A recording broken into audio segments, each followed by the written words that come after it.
E na tentativa de derrubar os decretos do presidente Jair Bolsonaro que flexibilizaram a aquisição de armas no Brasil, o Instituto Igarapé anunciou que vai recorrer ao Supremo Tribunal Federal. Segundo a ONG, a decisão do Poder Executivo põe a população em grave risco e favorece criminosos. A ONG informou ainda que outras entidades acionarão a corte. Entre outros pontos, o Igarapé critica a permissão para que atiradores e caçadores registrados comprem até 60 e 30 armas, respectivamente, sem a necessidade de autorização expressa do Exército. Bolsonaro alterou 4 medidas de 2019 que regulam a aquisição de armamento e munição por agentes de segurança e por colecionadores, atiradores e caçadores. De acordo com o governo federal, a medida desburocratiza procedimentos, aumenta a clareza sobre a regulamentação, reduz discricionariedade de autoridades e dá garantia de contraditório e ampla defesa. E para falarmos mais sobre isso, temos um convidado agora aqui em Os Pingos nos Is. Vamos conversar com o deputado Coronel Tadeu, do PSL, que está conosco. Boa noite, deputado. Obrigado pela entrevista. Boa noite, Vitor. Boa noite, Ana, Zé Maria e o Fiuza, que estão nessa banca. É um prazer estar com vocês. Ô, deputado, qual a opinião do senhor sobre esses decretos editados pelo presidente Bolsonaro? Olha, primeiro é uma promessa de campanha, Vitor. Durante o ano de 2018, nós tínhamos uma burocracia muito grande para que os caçadores, atiradores e colecionadores pudessem ter as suas armas e comprar os insumos para o uso. Antes de mais nada, Vitor, a prática do tiro, ela é um hobby de muitas pessoas. Hoje nós temos no estado de São Paulo algo aproximado de 140 mil CACs, né? CACs é a sigla, né? Caçador, atirador e colecionador, e no Brasil todo cerca de 270 mil. E é um esporte caro, já adianto que quem quiser praticar realmente precisa preparar o bolso, porque as despesas acabam sendo altas, como se você fosse praticar o kart, o automobilismo, equitação, são esportes caros. O tiro é um esporte caro, né? Posso até dizer que até elitizado. Então, essas medidas, na grande maioria delas, vêm desburocratizar e facilitar a vida desses atiradores que, costumeiramente, nos finais de semana, vão aos clubes de tiro fazer o seu desestresse, né? Vão lá para atirar e passar o dia com os amigos. Então, ele cumpriu essa promessa. É claro que há essa polêmica toda em relação a questão de armas, vamos colocar mais armas no mercado, e aí vem toda uma política que eu estou pronto aqui para debater com todos vocês. Vamos então à próxima pergunta, deputado. Quem lhe fará é a Ana Paula Henkel. Diga, Ana. Deputado, boa noite. Eu gostaria que o senhor falasse um pouco sobre o processo aí de você ter uma arma legalizada no Brasil, já que aqui nos Estados Unidos a gente tem a segunda emenda que protege exatamente a posse e o porte de armas, e muita gente no Brasil acha que aqui você vai no supermercado e compra uma arma, que é dessa maneira, e não é. Você tem que passar por um processo muito rigoroso. Eu queria que o senhor explicasse para o nosso ouvinte como é esse processo no Brasil. Da mesma forma, Ana, até agradeço a sua pergunta, que é uma oportunidade para todo mundo ficar esclarecido sobre o assunto, que normalmente a esquerda ela quer pregar para toda a população, praticamente manipulando a mente das pessoas, dizendo que o governo vai mandar armas pelo correio para todo mundo que quiser arma. Isso é uma besteira, é uma estupidez, é uma retórica cheia de mentiras, e isso não acontece. O Brasil é um dos países mais rigorosos no controle de armas, e controla mesmo, sem sombra de dúvidas, através de 2 grandes sistemas, que é o Sinarme e o Sigma. O Sinarme controla aquelas armas que são compradas no varejo. É a pessoa que se interessa por uma arma e tem que enfrentar uma burocracia tremenda. Além do custo da arma, Ana, que aqui, eu dou um exemplo, uma pistola Glock no calibre 380 ou no calibre .40 ou 9mm, aí nos Estados Unidos, possivelmente, você compre ela por $1.200. Aqui no Brasil, você não consegue comprá-la por menos de R$10 mil. Então, daí a dificuldade de você ter o acesso. Fora isso, você tem que passar por um processo de treinamento em clubes de tiro credenciados pela Polícia Federal e pelo Exército, e ainda fazer um teste psicológico para saber se você reúne condições. Fora isso, você aguarda a sua autorização, então, para ir buscar a arma na loja de armas, especificamente. Então, nós não temos essa facilidade mesmo como nos Estados Unidos. E um dado que aqui representa muito bem a diferença hoje, o quanto o Brasil está atrás nesse mercado de armas e munições, eu levantei aqui que 48% das residências nos Estados Unidos hoje possuem armas, no Brasil apenas 5%. Então, o mercado é um mercado que ainda vai crescer muito, apesar do número de liberações de documentação de armas que foram emitidos nos últimos 2 anos. Então, há um rigor, sim, Ana, e nós temos que ter essa preocupação, porque você não pode colocar uma arma na mão de qualquer pessoa. É preciso saber quem vai usar essa arma. E eu repito, o Brasil é um país hoje que tem um dos controles mais rígidos do mundo na questão de armas e munições. Guilherme Fiuza, sua pergunta. Deputado, eu considero esse assunto bastante complexo e tem uma grande cerimônia para tratar dele. A Ana citou a situação nos Estados Unidos da América e é diferente até porque há uma tradição maior lá de uso de armas, né? Quer dizer, então, tudo bem, eu não vou fazer nenhum juízo aqui, não entendo tanto do assunto, mas a pergunta seria a seguinte: eu tenho a impressão de quem, de boa fé, não esses que vivem do debate, porque esse debate, infelizmente, é um desses que tem gente que vive de polarizar para um lado e polarizar para o outro. Eu acredito que, fazendo uma pergunta justamente para o senhor poder nos esclarecer, né? Da parte de quem tem preocupação e medo sobre a disseminação do uso de armas, eu acredito que ocorre o seguinte: é um equipamento letal, certo? Ponto. Então, tudo bem, o senhor está trazendo aí que os protocolos, né, de aprovação garantem uma preparação, um treinamento. No entanto, é um país com muita injustiças a cada esquina, e o que fica na cabeça das pessoas, eu faço aqui uma pergunta de leigo, é este ímpeto de fazer justiça pelas próprias mãos, né, que move muita gente que com uma arma na mão, se você deseja fazer justiça com as próprias mãos, isso muda de figura, né? Então, resumindo, o senhor acha que a população brasileira, em termos culturais, está preparada para ter aí uma disseminação maior no uso de armas? Não, Fiuza, já vou responder de pronto. A população brasileira não está preparada. E você disse, a arma é um equipamento letal, assim como o carro é um equipamento letal, a motocicleta é um equipamento letal, e que esses 3 itens, arma, carro e moto, matam muito no Brasil. Eu tenho absoluta certeza do que eu estou falando, e é só você avaliar as estatísticas.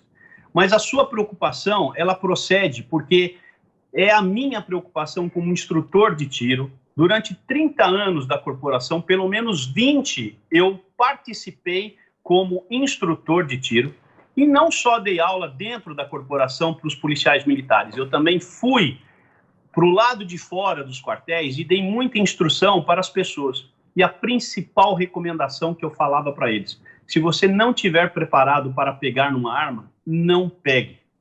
Arma é um negócio sério. Ninguém dá a chave de um carro para uma criança dirigir. Ninguém entrega a senha de um helicóptero para qualquer pessoa sair voando no helicóptero. E ninguém vai entregar uma arma na mão de quem não sabe utilizá-la. Por isso é que o processo no Brasil, ele é rigoroso. Quando se faz essa liberação de apenas alguns itens que travavam a burocracia para os atiradores, não significa em haver permissão para todo mundo utilizar arma. É o contrário, é apenas aqueles que já têm acesso, que são pessoas mais do que conhecidas e reconhecidas pelos sistemas que estão implantados, como eu já falei, o SINARME na Polícia Federal e o SIGMA no Exército, cada um com a sua missão. Essas pessoas têm um acesso mais fácil para comprar os seus insumos. Um exemplo, Fiuza, carregador. Há uma burocracia tremenda para se comprar um carregador, que é uma peça que eu não posso considerar que é uma peça letal. É apenas uma peça da arma, mas é que ela é fundamental para a arma poder funcionar. E se você deixa o carregador cair e danifica o carregador, a burocracia para se trazer um novo carregador de uma arma importada é muito grande. Então, os decretos vieram para isso, apenas para desburocratizar. Lembrando, todos os atiradores, os CACs, essas pessoas que são da área de tiro, são extremamente responsáveis. E nem elas vão entregar as armas na mão de quem não sabe ou de quem não tem a menor condição de utilizá-la. O treinamento é parte fundamental de tudo isso. A pessoa, para se tornar um caçador, um atirador, os clubes de tiro, inclusive, têm as suas próprias regras para cada vez mais dificultar a vida, porque a pessoa realmente precisa comprovar aptidão para poder usar uma arma na sua cintura ou fazer um treinamento com ela. Para você que chega agora, estamos ouvindo aqui o deputado federal Coronel Tadeu. Vamos a mais uma pergunta. José Maria Trindade. Zé Maria. Pois é, Fiuza, é muito interessante o seu cuidado para tratar desse assunto, porque realmente a arma é letal, não é como carro e motocicleta, porque o carro transporta gente, a arma não descasca laranja, não corta nada, a arma é para matar. Agora, o grande debate é que o povo brasileiro quer a liberação. E isso ficou muito claro no plebiscito. Eu considero o plebiscito superior a Supremo, superior a Congresso. E o Congresso está devendo uma avaliação, uma votação sobre esse assunto. Isso está muito claro.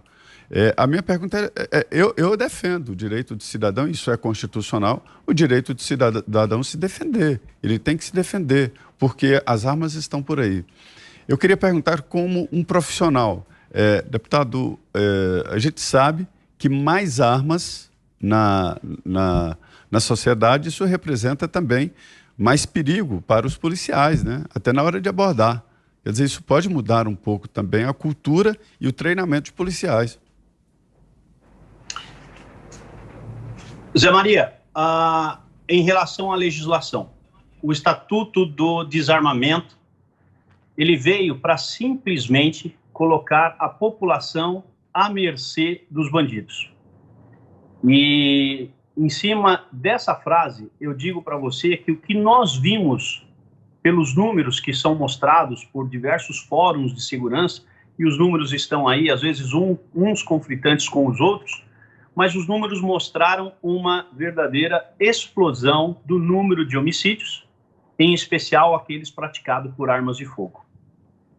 Dentro desse número altíssimo, que esse número bateu em 100 mil mortes por ano, hoje está na casa de 40 mil, e eu já comento sobre isso, a quantidade de homicídios praticados com arma de fogo legal, aquela arma que o Estado conhece, não aquela arma que entra pelo Paraguai, que entra pela Bolívia, que entra pelas nossas fronteiras. Eu digo aquela arma que a polícia conhece, a Polícia Federal conhece, a Polícia Militar, o Exército. O número é absolutamente ridículo, pífio. Então você não pode, no ditado popular, querer matar a vaca para acabar com o carrapato. O que fez o Estatuto do Desarmamento? Partindo de um princípio estúpido de que mais armas significam mais crimes, e os números mostram o contrário, na época eles resolveram desarmar a população. Essa estupidez a Inglaterra já cometeu no passado e já corrigiu.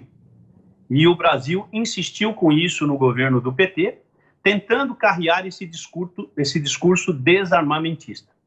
Se você olhar o DataSUS, que foi publicado recentemente, eu tenho até aqui os números, nós tivemos uma queda absurda de homicídios, de 63 mil para 47 mil homicídios. São altos os números. Isso de armas de fogo. Em compensação, nós tivemos na linha contrária uma elevação de 63 mil liberações de portes, de licenças para as pessoas portarem arma, para 105 mil. São números do DataSUS que mostram para a gente que mais armas, menos crimes, e não o contrário. Há uma preocupação muito grande, e eu reforço, que ninguém vai entregar arma na mão de quem não sabe utilizar. Existe toda uma cultura de se preocupar com quem quer vir para o esporte. Nós estamos tratando do desportista, o caçador desportista, o atirador desportista e o colecionador que quer apenas ter a arma por coleção, ele nem sequer faz uso. Há muitos nesse tipo.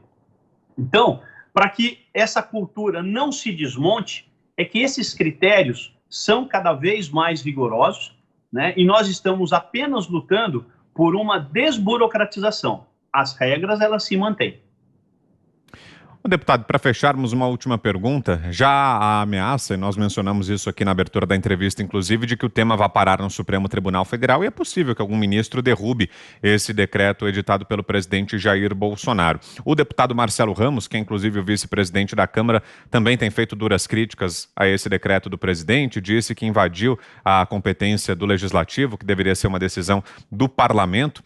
Queria saber do senhor, caso esse tema tenha que ser debatido no Congresso, caso, porventura, o Supremo derrube essa decisão do presidente Jair Bolsonaro, existiria clima para que uma matéria semelhante passasse, então, pela Câmara dos Deputados e pelo Senado, pelo Congresso? Historicamente, Vitor, toda essa parte de armas, essa regulação foi feita por decretos, historicamente. Então, estão querendo mudar o curso da história agora. Não há problema. Nós temos hoje um parlamento muito dividido nessa questão das armas. Eu até acharia importante que fosse pautado novamente uma lei de armas, e inclusive ela deve até começar a tramitar esse ano. Nós estamos esperançosos para que isso seja transformada em lei mesmo, para que a gente possa calar as vozes daqueles que são contrários. Como democrata, eu prefiro que tudo seja definido no voto.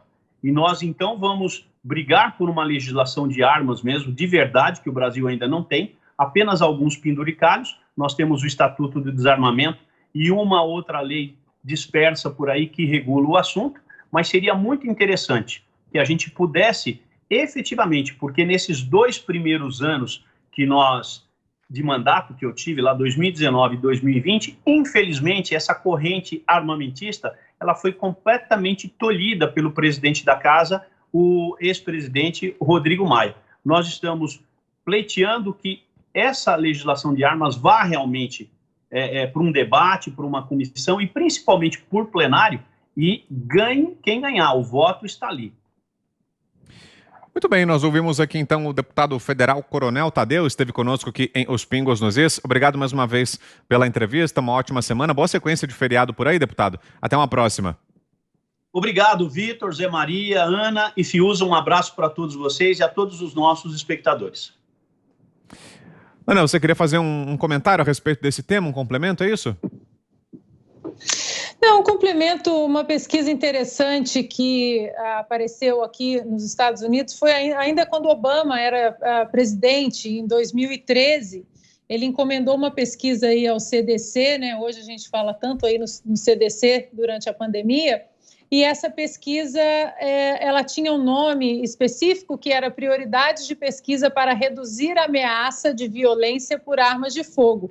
Ele queria um número exato sobre os acidentes e os incidentes, os eventos aí letais em relação à arma de fogo aqui nos Estados Unidos, que aqui são quase 300 milhões de armas. E essa pesquisa, durante o governo Obama, acabou sendo jogada aí debaixo do tapete, porque ela não veio muito aí de acordo com o que a administração de Barack Obama e os contrários aí ao armamento civil e legal, a pesquisa veio diferente. A pesquisa veio que uma estimativa das pessoas que usam a arma para a sua defesa, da sua família ou da sua prioridade, no ano de 2008, foram 300 mil crimes violentos envolvendo armas, mas de 500 mil a quase 3 milhões de casos de pessoas que usaram as armas para evitar uma tragédia maior ou que conseguiram proteger a sua família, o seu comércio e a sua prioridade. Essa é uma pesquisa antiga de 2013 da administração de Barack Obama, mas que pouca gente fala nela porque os números mostram que uma arma legal com uma pessoa bem treinada, na verdade, ela pode proteger muito mais do que cometer crimes, porque quem quer cometer crimes, foi o que a pesquisa mostrou, vai comprar uma arma legalizada ou não.